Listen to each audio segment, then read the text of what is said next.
And only he? Said I. And only he, said Mr. Jaggers. I am not so unreasonable, sir, as to think you at all responsible for my mistakes and wrong conclusions. But I always supposed it was Miss Havisham.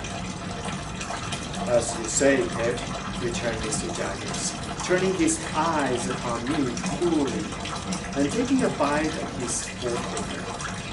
I am not at all responsible for that. And yet, it looks so like it, sir. I pleaded with a downcast heart. Not a particle of evidence, Pip, said Mr. Jaggers, shaking his head and gathering up his skirts. Take nothing on its looks, take everything on evidence. There's no better rule. I have no more to say, said I, with a sigh, after standing silent for a little while. I have verified my information, and there is an end.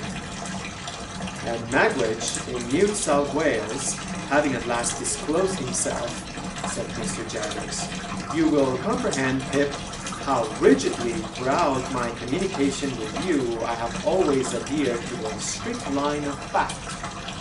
There has never been the least departure from the strict line of fact.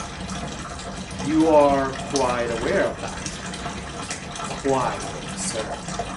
I communicated to Magwitch in New South Wales when he first wrote to me from New South Wales the caution that he must not expect me ever to deviate from the strict line of fact. I also communicated to him another caution.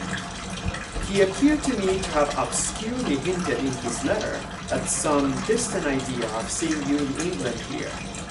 I cautioned him that I must hear no more of that he was not at all likely to obtain a pardon, that he was expatriated from the term of his natural life, and that his presenting himself in this country would be an act of felony, rendering him liable to the extreme penalty of the law.